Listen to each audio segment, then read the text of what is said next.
Hey everyone, this is the very first episode of the Real Talk with Ben podcast.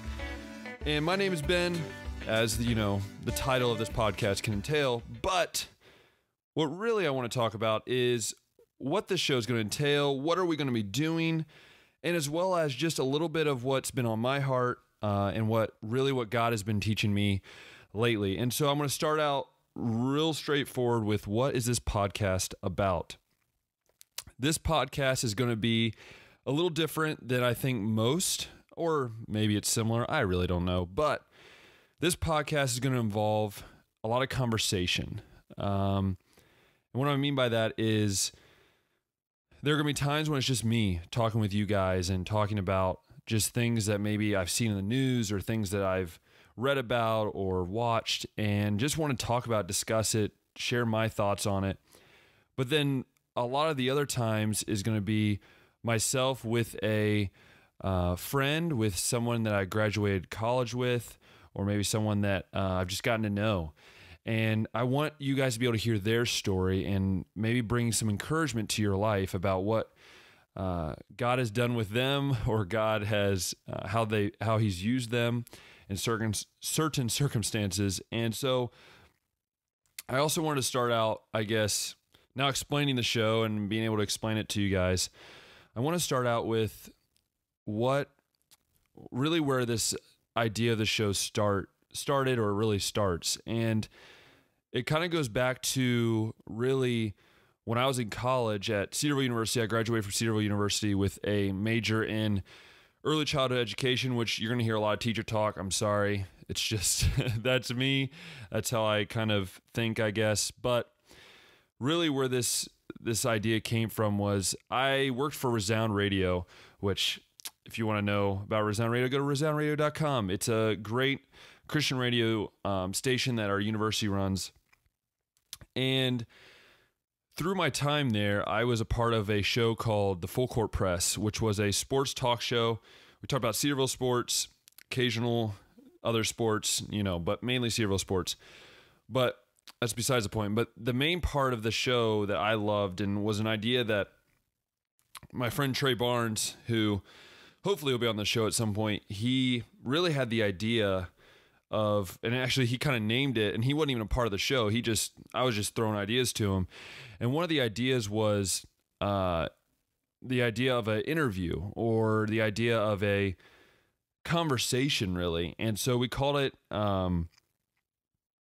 Behind the Sport. And the idea was that we would talk to Cedarville players, we would talk to Cedarville alumni, we would talk to coaches and trainers and student assistants, and really anybody that was involved with Cedarville. And they were involved with a sport, because we wanted people to realize, and especially at Cedarville, and if you went to Cedarville and you're listening to this, you can kind of know that there's kind of maybe a stigma every once in a while of that maybe the only athletes hang out with the other athletes and they don't really have another life, or there's many different things that kind of has a stigma. And I'm sure anybody else that has been a part of a team, that's what you kind of think of sometimes.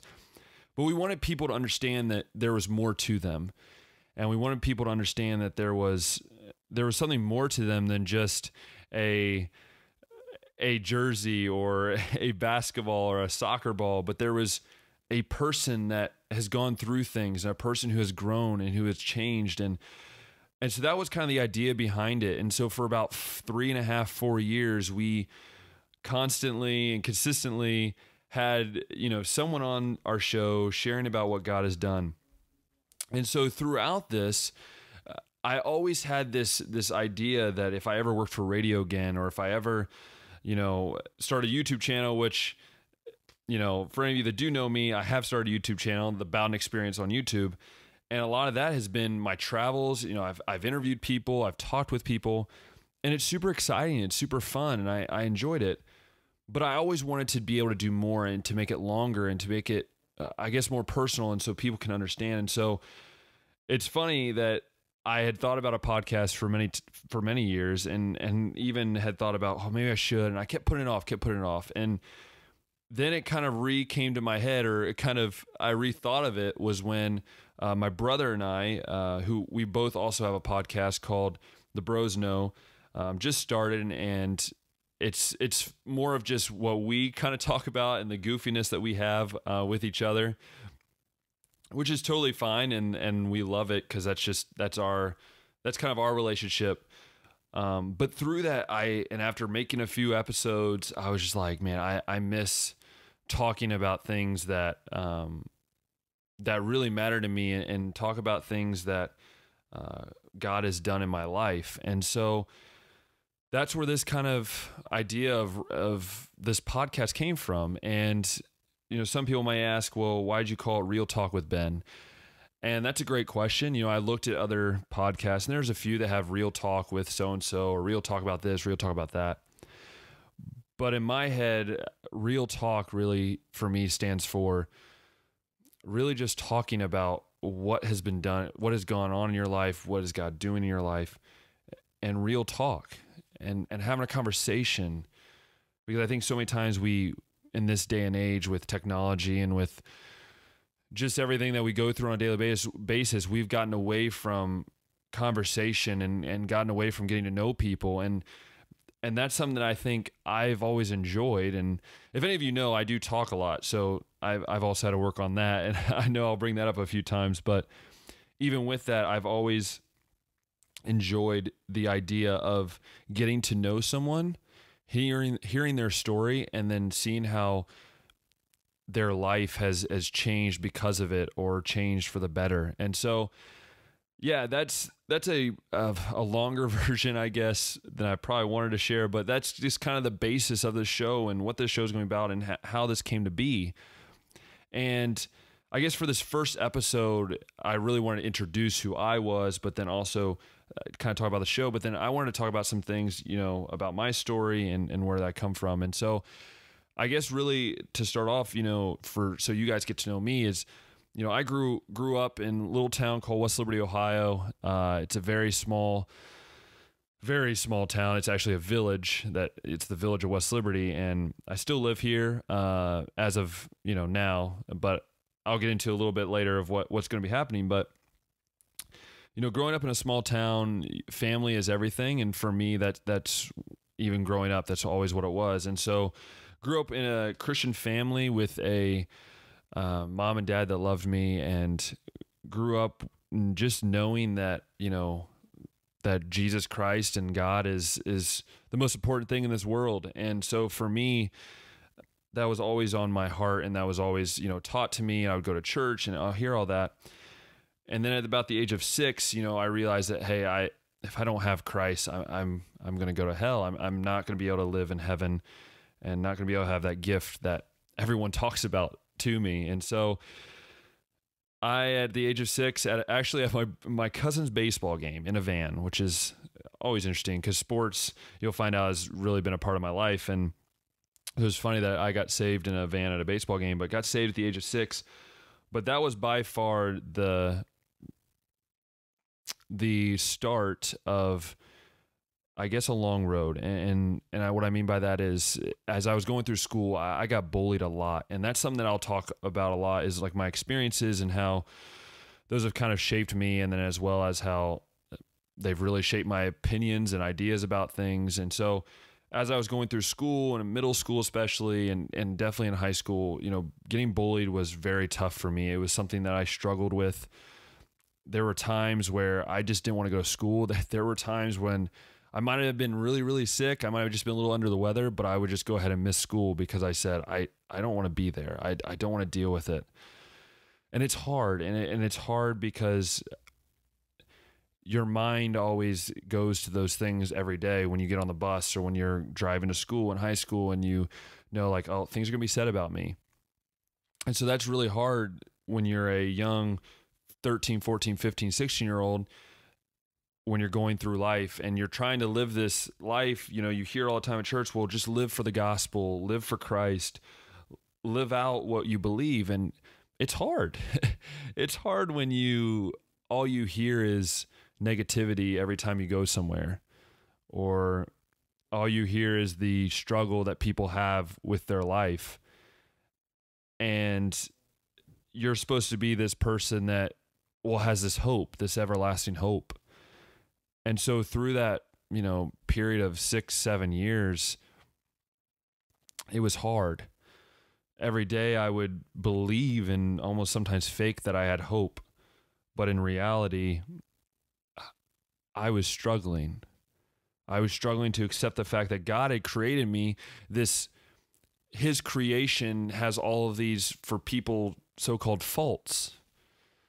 People couldn't see me as just a normal guy, but I was a Christian. I was a teacher's kid, so I never did anything wrong, and they would accuse me of things, or I would tell on them or things like that, or the way I looked. I mean, that was a big one too. I had scoliosis growing up, so that was a huge one, was just the way I looked.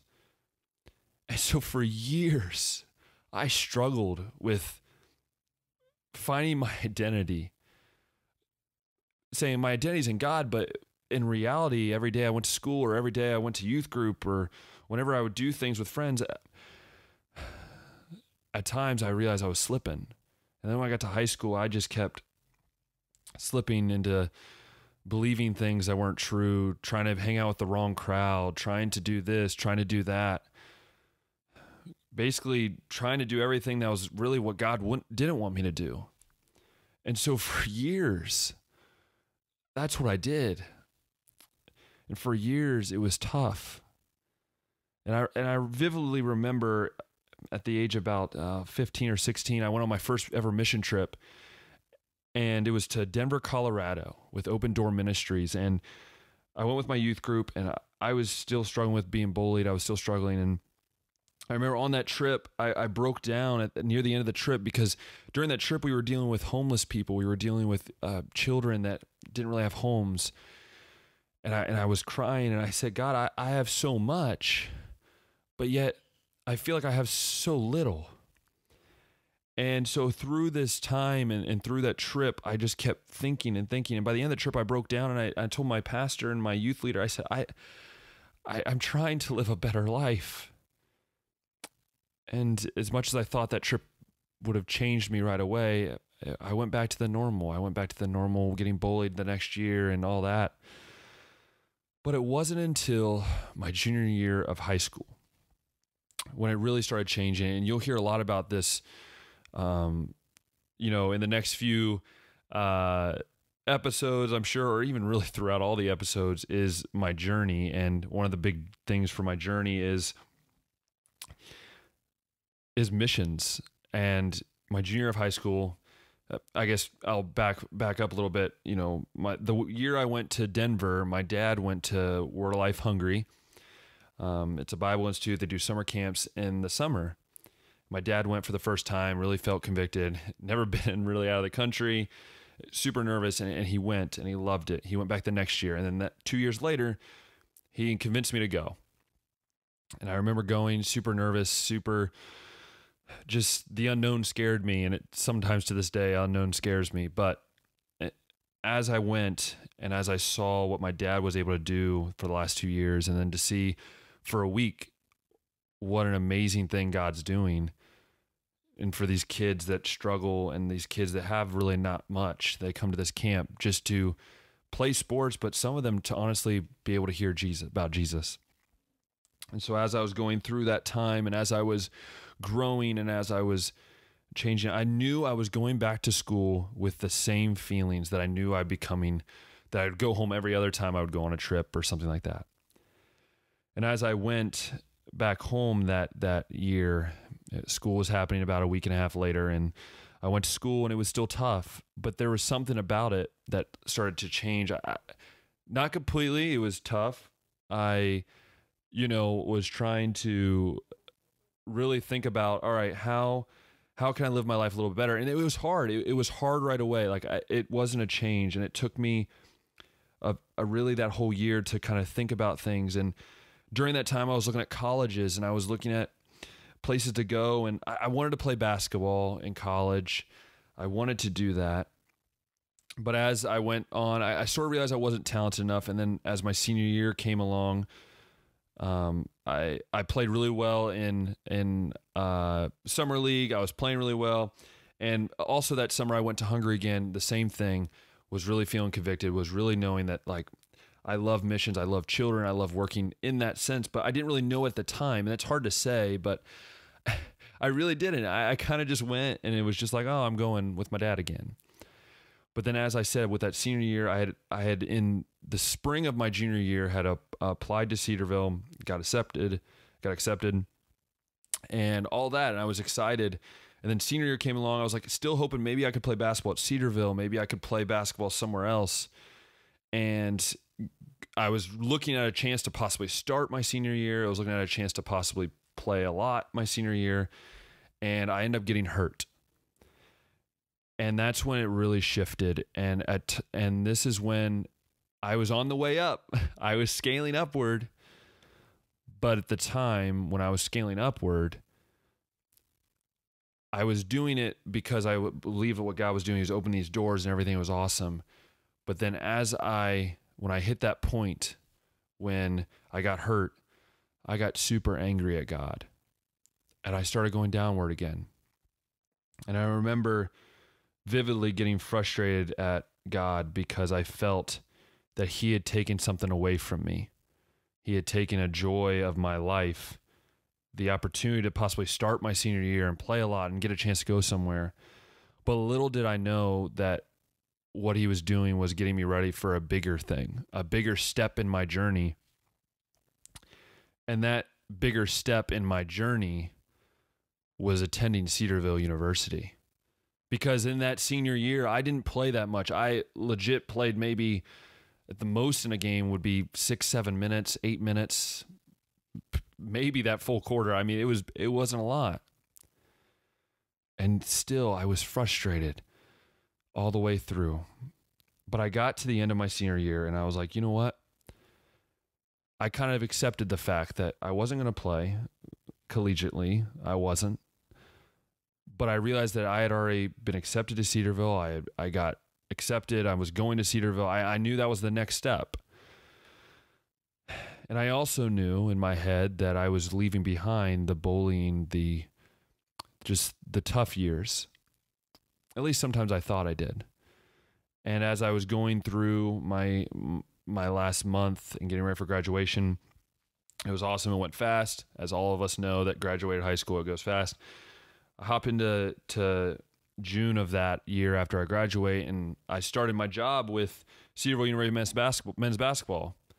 And that's kind of funny. I didn't really talk about that, but during this whole time, during my senior year, I had reached out to Cedarville men's basketball to hopefully maybe play, but then they said, hey, we're looking for a student assistant, which is in a sense is basically like a student coach. We do a lot of the other stuff, a lot of things that need to be done. And I said, okay. I said, why not? And so that summer I started with camps with them, and it was super awesome. I was excited. Went into my freshman year, super stoked, excited about just what, I guess really what was going to be the next few years. I thought, sure, I'm going to be on this with this basketball program for the next few years. And it was exciting. It was a change of pace. And I was excited because I already got to know a lot of the guys. I got to hang out with them. And so then as my summer went on, I, finished camps up and then went to Hungary again. And this trip was really, really good. It was exciting. It was another great trip. I was super excited because it was just like, well, I'm going to the place I love. I loved Hungary. I loved getting away. It was a place that brought me peace. And little did I know that this place was going to be just a part of my life for years to come. And I went to Cedarville my freshman year, and freshman year was really rough. And you're probably thinking of how is it rough? And it's not the way you were thinking. Many might think, well, it was just terrible. People treated you terrible. Actually, no. When I walked onto campus, people treated me like I was family. And that's what caused me to struggle, because it was the first time that I went to a school or I went to any event that people treated me like family. The basketball guys treated me like family. Everyone did. And I used that. And I used that for the wrong way and against really what God would say is a healthy friendship, healthy relationships with people. And all I was looking forward to was basketball, getting to know people, having a lot of friends and honestly trying to have a girlfriend. I'm just going to be honest. That was my freshman mindset. And it's sad that was my freshman mindset, but it was. I was there to, get good grades, but really focus on my, community. I was going to be popular. I was trying to be popular. I was like, I'm going to be a popular guy. But as many of you know, that's kind of hard when you try to force it and you're not yourself. And so for my freshman year, I lost friends. I wanted to date a girl, and that went south because all I cared about was myself. Cared about the appeal of having a girlfriend.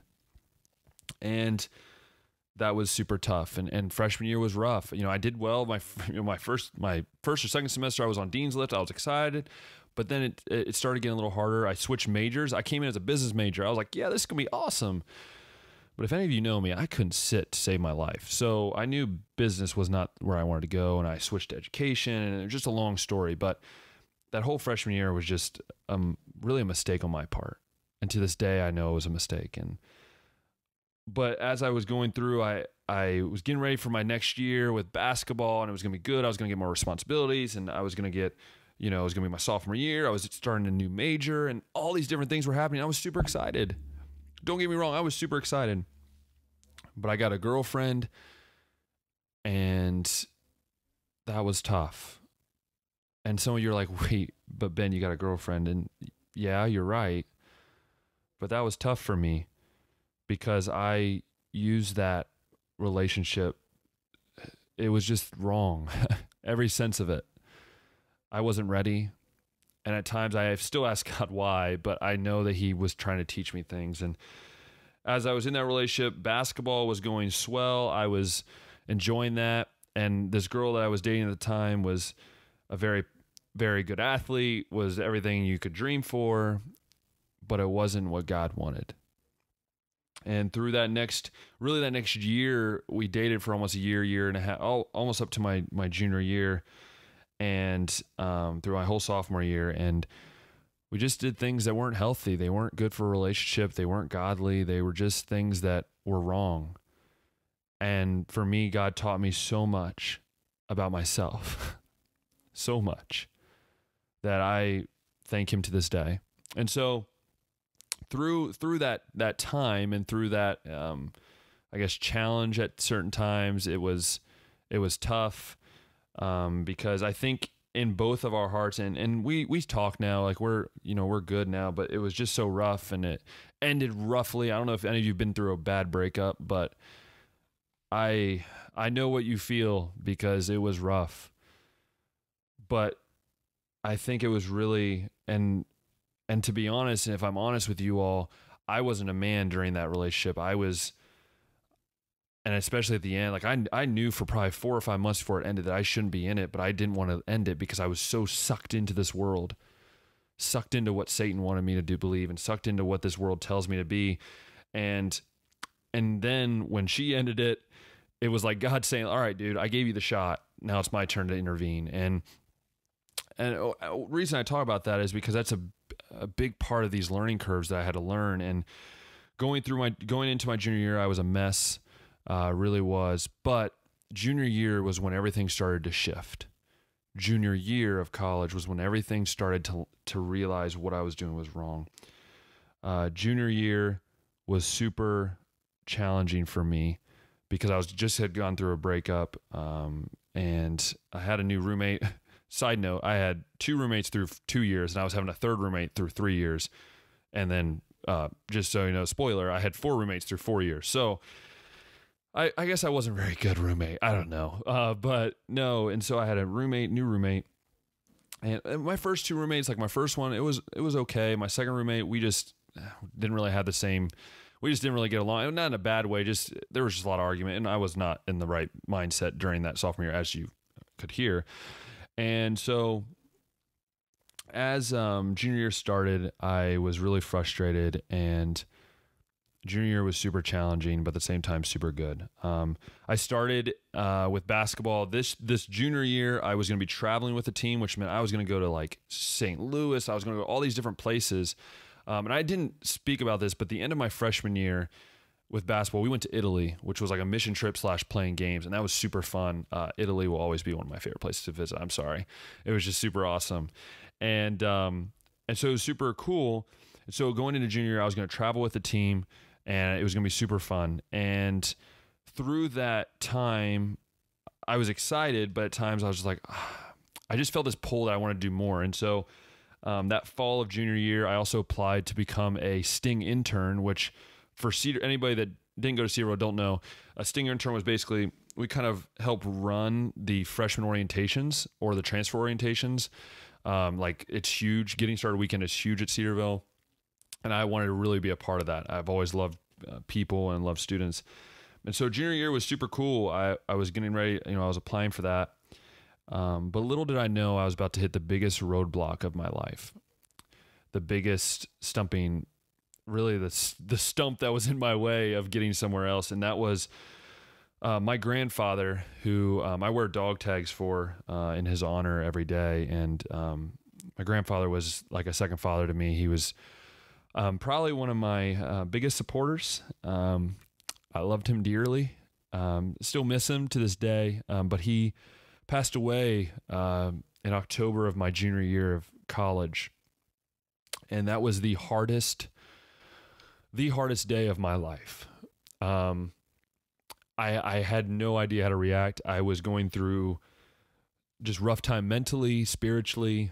Was still very confused. I thought things were going well in college, and then everything just kind of felt like it was going apart. But little did I know that my junior year, through this, through what was going on in my life, was that God was going to really, really change me. And I remember walking into a couple professors' rooms. I remember specifically, I had just gotten the job for Sting and a few weeks prior, and I remember I had met this guy named Lauren Kuhn, who was a student assistant like myself on the basketball team years ago, and worked for the university, and I got to know him. And I remember walking into his office, and he knew me a little bit, and I remember just pouring out my heart and pouring out everything, and saying, I don't get it. But I remember that conversation so vividly, because it was in that conversation that he said a couple key words. He said, look, this is not the end. This is just where God has said, hey, I'm throwing something at you. What are you going to do with it? And I remember hearing those words and saying, I don't know. I don't think I'm ready. I don't know what God's doing. And I remember as we were sitting at the funeral service for my grandfather, and as we were sitting there, and as we were wondering what is going on, I remember person after person coming up to us in the visitation and then in the funeral service and saying all these things about my grandfather. But everything came across was that he loved his family, he lived for Christ, and he loved his God. And I remember sitting there going, okay, I've been lost, I've been confused, but I'm trying to live for you. And as that season went on with basketball, it was getting harder, because my heart was yearning for something different, for something that I wanted to see what God was doing. I kept praying about it. I loved Sting. We started stuff in the winter. I was loving it. I remember meeting with a professor and telling her kind of what I was feeling and the stress. And I remember she said, you really need to pray about what God is doing with your life and the place that you're at, where you're at in your life. And that was really encouraging for myself. And so with that being said, I fast forward to near the end of basketball season. It wasn't quite to the end of basketball season, but spring break came along. And as I said, junior year was really hard for me. There was a lot of things going on. And my family went through another heartbreak during spring break. It was like the first day I was back. My cousin, Colleen, suddenly passed away. And to give a little background, my mom's side of the family, which she was on, we're all very tight-knit. All of us cousins have grown up together. We spent time together. So we're all like brothers and sisters, honestly. And when she passed away, it was super hard because I had already lost someone very close to me. And then going through this, I kept asking God, why me? Why my family? Like, I don't get it. And I went back to some of those same thoughts I had in high school. Like, God, you said that you do amazing things and that the ones that believe in you, you'll do some amazing things. But then I realized very shortly that doesn't mean everything is going to be how I see it. It's how he wants to see it and how he views it. And so went through that time, and it was super hard. But once again, who really became my mentor, Lauren, who became my mentor previously in those last few months, again, gave me great advice and again was there for me. And my boss at the time was Brian Burns, who I didn't realize was going to be making such an impact on my life. But again, I was only working part-time with student life, with all of the student experience. Like, I was only working really part-time. I was only doing that job. But I started to love it. I started loving working at Cedarville. I started loving the idea of just really being a part of something bigger, being a part of something that affects so many people. And as I was doing this, just so you know, as I was doing this, I was still working for Resound Radio. I was still doing this for 3 years. I still had my full court press show. I was still enjoying it. And it was super exciting. But one of the craziness things of it was I loved it. But I guess I still loved my job. I still loved basketball, but there was something telling me, and I remember meeting with my mentor, I remember meeting with my parents. I was like, I don't know if I want to continue doing basketball. And if you remember back in my senior year, remember I told you guys that I had said that this was going to be my 4 years. This was going to be the next 4 years of my life. This was going to be what I was doing. I was going to learn how to be a coach. I was going to love it. I mean, I was coaching the JV basketball team at Cedarville, which is like a D3 team. I was an assistant coach for that team. It was exciting. But I've always been committed that I would do 100%. And there was a time at the end of that season, and I said, I've lost joy in what I do. And I've lost a commitment of 100%. And I remember going into coach's office. And those of you, and I'm sure I'll talk about this in future episodes, but Coach Estep was a huge mentor of mine, and he was always there for me and my family through the tough times, supported me when I made decisions, supported me when I did different things. And there was times when I'm sure I ticked him off or I said something that bothered him, but that's what happens when you're in a relationship. That's what happens when you're a coach and another coach. You learn about those things. And for me, one of the coolest things was, also emotional things, when I walked into his office, and I remember sitting down and saying, "Hey, Coach, I need to talk to you about just about the future and what's going on." And before I even really started talking, he said, "Look, Ben, I know you lost a little bit of your joy for this game. I could see it. You've lost a little bit of your joy for this job, that you weren't always, I think, in it 100%." And at times, when I heard that, I was very like, oh, it kind of just hit me like, oh yeah, you noticed that. But it was an encouragement. And I know you might be thinking, how's that encouragement? It was encouragement because literally right after that, he said, "Ben, I just want what's best for you. I want you to do what God wants you to do." And to hear that from the guy that was my boss for 3 years, 3.5 years, my mentor, a coach that I looked up to, saying, "Look, I get it. As much as we love to have you here, you need to go what God's doing." And after that meeting, and after being really emotional and just opening my heart of what that place meant to me, and just struggling, just to give up that job, a part of my life. I mean, I've done basketball, I've done sports for, 16, 17 years of my life. I mean, that was a part of my life, was sports.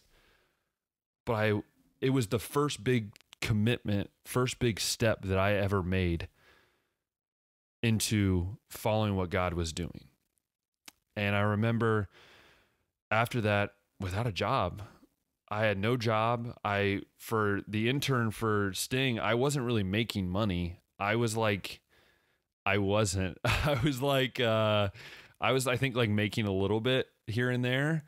So I knew that job was going to end in August of my senior year, and it was going to end.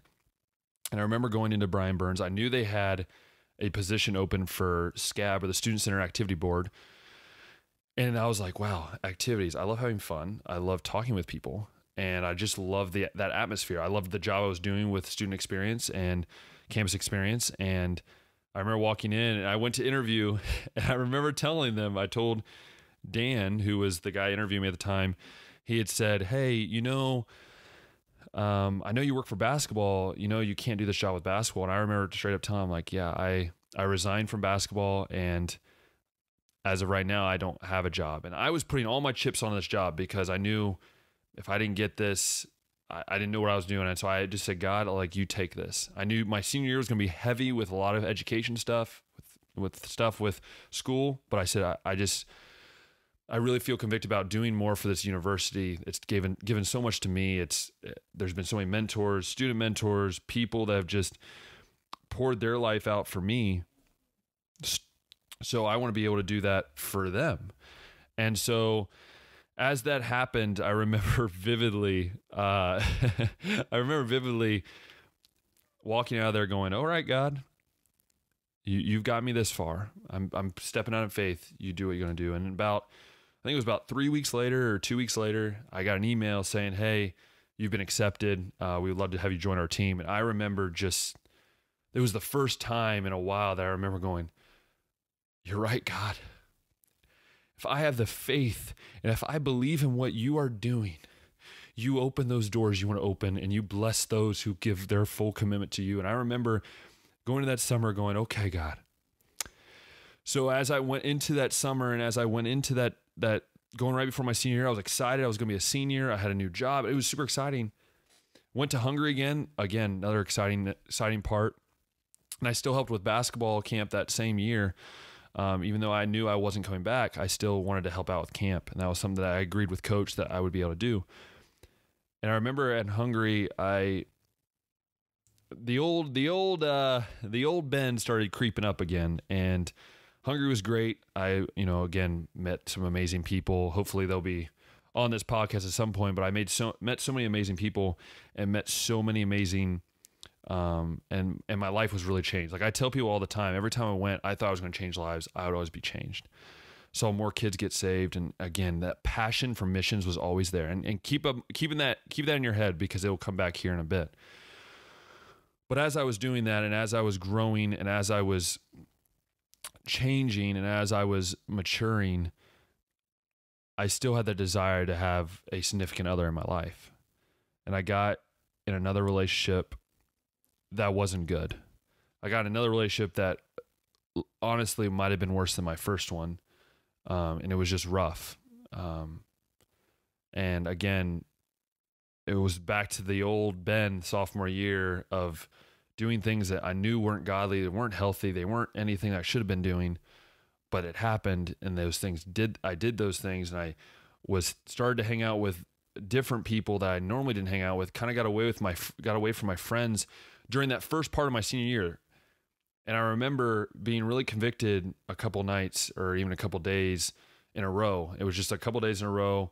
And I remember I had to edit. So I got out of it, ended it. And I remember it was really tough. Again, it was a tough time for my own self. I was just like so frustrated because I knew I'd been going upward. I've been going straight up. And I remember it was just like, I don't get it, God. Like, why me? Like, why am I allowing this to happen to myself? And I went ahead and went on with the normal, school year.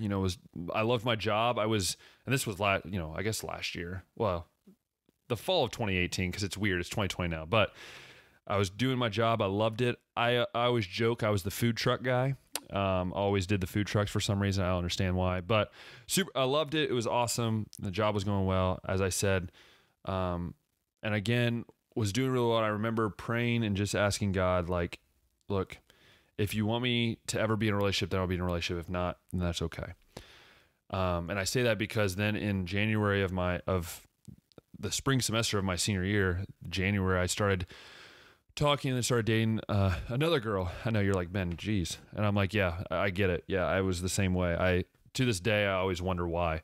And as I was going through that, and as I was going through that time, I remember it was a great relationship. Honestly, really from start to finish, it was a really good relationship. I have no, like, I'm not saying like that each time was the same, but like at times there was those hints of who I was previously. And so, but as the year went on and as my spring went on, I got stronger and stronger in my faith. And I remember just being more convicted, wanting to do more with freshmen at Cedarville. My brother was a freshman there, so I really wanted to do more with him. I wanted to do, like, mentor a lot of freshmen, young people, just sharing my story, kind of like what I'm doing now, and sharing where I came from and who I was. And through that time, it was super, super challenging at times, but it was also super awesome. I mean, I was finishing up my career at Cedarville. I only had with student teaching. So kind of how education works is you do your undergrad and then you have a methods your junior year. But for me, it was senior year. And you have methods 1 and 2. So I did that my senior year, and I knew I was going to have, even though I would walk in the spring, I would have in the fall, which would have been like a couple months ago, I would have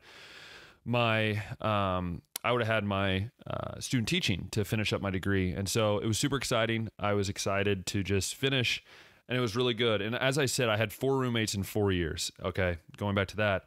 And this roommate I had all my senior year, he was amazing. Probably my best roommate, Adam Gardner. If you're listening, love you, dude. Adam was a great guy, really encouraged me through a lot of different times. And through this spring semester, it was great. Lived with a great group of guys. I lived in a house my senior year, and that was really awesome. Caleb and Adam and Ray and Gavin and Timmy, like all those guys were just great. Loved them all. Fun fact, I'm living with Caleb actually right now. He's living with us at our house, but it's super fun to just have, we talk about it all the time, memories. But super fun. I loved my senior year, honestly. Even though there was some rough patches, I loved my senior year. It was the year that I really started fully committing to Christ and really just living that out. Loved my job. Scab was great. We did so many great things, which I'll talk about that job, I'm sure, in other episodes. And it was just great. Really awesome. Went to my graduation, graduated, walked. Super fun. I always say graduation is weird, especially when you don't actually get a diploma. You just get a sleeve and everyone next to you has a diploma. It's like, really? Okay. But no, it's super cool. Like, the experience and to be able to reflect with friends and people that I got to know for 4 years that had challenged me, who had pushed me. And so it was really cool. And so going out of graduation, I was still dating the same girl. Lauren Kuhn and I had been meeting through that whole senior year. Just, he's challenging me, getting me ready. Also, fun fact, we had a group from Cedarville coming to Hungary this year with us. So that was super cool. And so I was preparing for all that. And I also, because I was finishing university, I didn't have a job, but I knew I wanted something until I student taught. And so during the summer, I was going to be a part of Cedarville's events team during the summer. And so we would just basically help run events all summer. So I was getting ready to start that job. And I remember getting the call of, you know, the girl I was dating at the time. We kind of talked, realized things weren't going to work out. And so we ended it. And that was super tough for me. Again, it was. But Lauren Kuhn and I talked. I remember vividly talking. He was one of my bosses for the summer. And I remember him saying, once again, it's okay. God's timing is always right. And then we talked about the relationship, and maybe there were some red flags or maybe some things that weren't going to line up, that the passions you had. And there's a lot of different things we talked about, but the idea of just saying, look, God's going to take care of you. And so the whole summer, we were preparing, Dad and I, to go to Hungary. And I remember we were struggling with funds.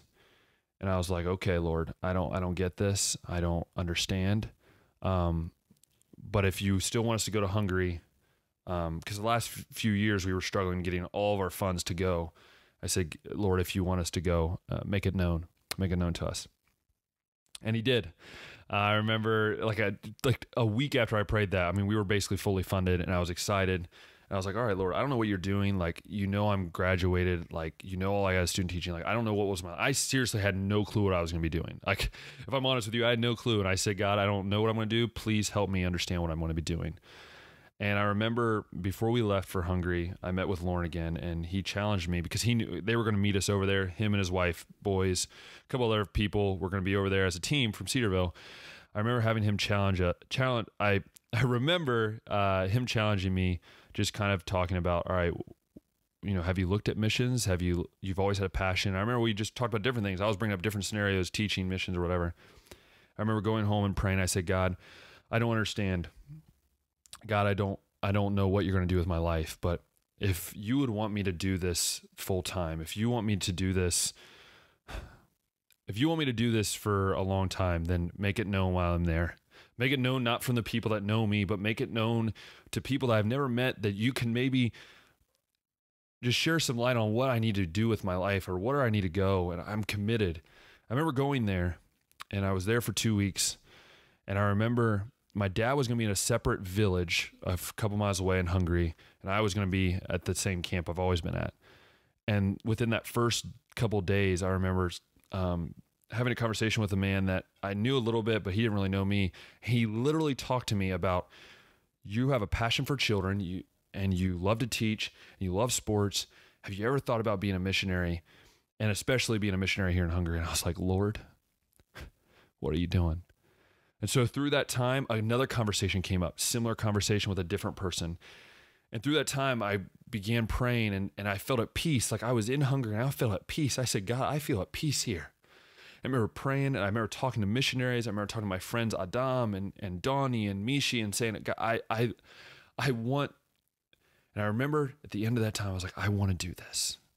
I want to serve God because I love the gospel. I love the free gift that he has given us. It's a shame for me to keep it. And I see it powerfully happen every year, it just being shared year after year, kids after kids getting saved. And I want to be a part of that. But I remember a key word that Adam and Mishi and all of them have told me. They said, you get home and you pray about it, because don't do this just out of an action because of us. Do this because you know this is what God wants. And so I did. I came home. I remember praying and said, Lord, is this what you want from me? Is this what you want me to do? And I prayed, and I, again, felt it more peace every single time. I felt at peace every time I prayed about it. And I wasn't really feeling at peace being here and just teaching and doing that. I wanted to do more, and I wanted to go. God calls us to go, and I wanted to go. And I remember I called the director. I called one of our friends, Ken, and I remember talking about it. Through that process, and I guess that kind of gets me to where I am today, and where the story kind of happens is through all that, I became a missionary with Word of Life Ministries. And through that time, I was student teaching, so I was super stressed with so many different things. And at the time I was starting to become a missionary, I started everything. And then I guess you can say, 5 months later, here I am. I'm currently a missionary with Word of Life, and I'm currently getting ready on March 1st of 2020, this year, March 1st, to head out to Hungary for 1 year to be a missionary with Word of Life. And you might be wondering, Ben, why did you spend these last 40, 50 minutes talking about your story, talking about who you are? Because I want you to realize that I'm just a normal person that went through normal things, that went through rough things that everyone else goes through. And I wanted you to realize that none of us are perfect. None of us have a perfect story. We get on Instagram, we get on Facebook, we get on YouTube, and we see all these people that we think are perfect. You realize there is no one perfect in this world but Jesus Christ. And I'm here to be a testimony of that, to show I've went through some of the roughest times mentally, emotionally, physically, so many different things that I've went through that I wanted to share with you, to show that I just didn't become a missionary because I decided to off the top of my head. If you would have told me 4 years I would be a missionary, I would have said, you're crazy. It took God using different things every year for 4 years, for 23 years. He used steps to get me to where I am today. And so I share these things with you because I want you to realize that don't quit before God. Really, I should say, don't quit because God's never going to quit on you. Keep your mind focused. When you think you're not good enough, realize that you are. When you think you don't have the quality to do what you're doing, you are. God has created you. God has given you the gifts to use them for his glory. And so that is what this channel is going to be about. And this podcast, I should say this podcast, I'm used to YouTube, sorry. That is what this podcast is going to be about. People's stories of where God has taken them and using them for his glory. When I talk about things, it's going to be about, maybe it's my opinion, but it's going to be based on what does God call us to do? And so when you're listening to this, I hope you are encouraged. When you're listening to this, I hope you are challenged in your own life to say, I am good enough. God has done enough, but God's going to do more. God's going to bless me. If I focus on him, if I give everything I got to him, he's going to bless me. And I hope that every single person that's listening here at some point has accepted Christ as their personal savior. And if you haven't, contact me. Let me know. I want to share that gift that was given to me years ago when I was 6 years old in a van at a baseball game.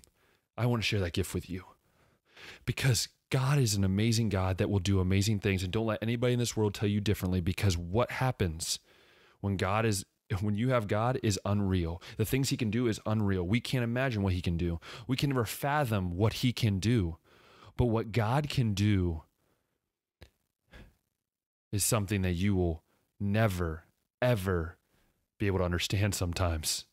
But what God does is he truly does it for his glory, for his kingdom, to know that when he has followers of Christ sharing the gospel every single place they go, there are more people that are going to join him in heaven. There are more people that are going to have fun and rejoice in heaven because they accepted Jesus Christ as their personal savior. So that is the end of the first episode of Real Talk with Ben. But I hope you will join me next episode just to talk about some other things. It might be a guest. It might be other things. I don't know. I haven't decided. But I'm super excited to start this journey with you. And as I leave, let's think about, am I living with the identity in Christ, or am I living with the identity in myself? Let's think about that. I hope you guys have a great and blessed day. And as always, we'll talk next time.